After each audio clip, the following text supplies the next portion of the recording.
जय श्री कृष्ण।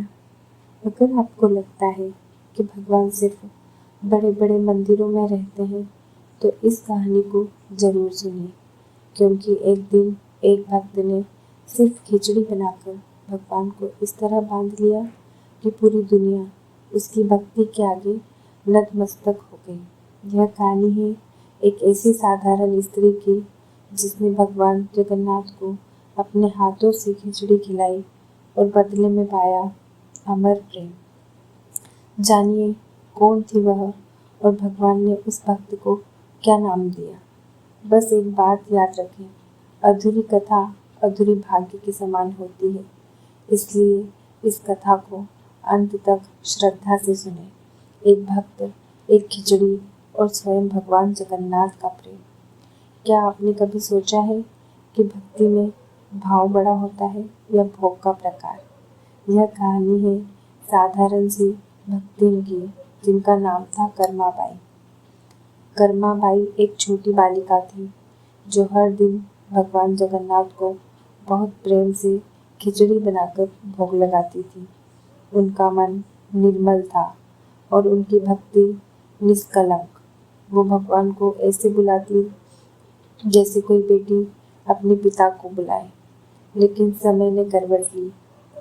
एक दिन गांव में एक पंडित आए। उन्होंने देखा ये छोटी सी बच्ची रोज भगवान को खिचड़ी चढ़ा रही है। पंडित ने कहा, अरे बच्ची, भगवान को ऐसे भोग नहीं लगाते, नियम होते हैं, विधि होती है, और तुम तो अछूत हो। तुम्हारा भोग भगवान को कभी नहीं स्वीकार करते। कर्मा बाई का दिल टूट गया। उसने रोते हुए भगवान से कहा, प्रभु, क्या सच में मैं आपको खिचड़ी नहीं खिला सकती? क्या मेरा प्रेम अधूरा है? उस रात पुरी में भगवान जगन्नाथ के भोग का समय हुआ, मगर जैसे ही पंडा भोग लगाने गया, उसने देखा थाल खाली था। रोज की तरह न तो भगवान ने भोग स्वीकार किया, न ही दर्शन दिए। सब घबरा गए, कहाँ गया भगवान का भोग? तभी किसी संत को दर्शन हुआ। भगवान जगन्नाथ खिचड़ी खा रहे हैं एक छोटी बच्ची के घर पर। पुरी के राजा और पंडा दौड़े दौड़े कर्मा बाई के गांव पहुंचे।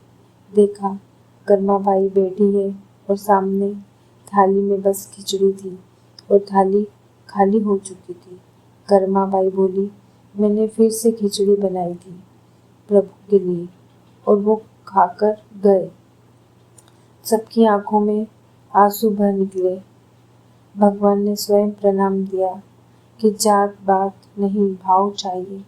कर्मा बाई एक साधारण सी भक्त आज भी भगवान जगन्नाथ के लिए प्रिय भक्तों में गिनी जाती है।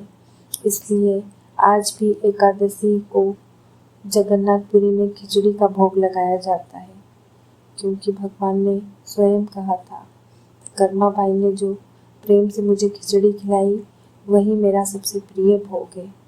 अब सवाल आपसे है, क्या आप जानते हैं कि भगवान ने ऐसे और किन भक्तों का भोग स्वीकार किया? कमेंट में ज़रूर बताएं। शायद अगली कथा में भगवान का प्रिय भक्त आप भी हो।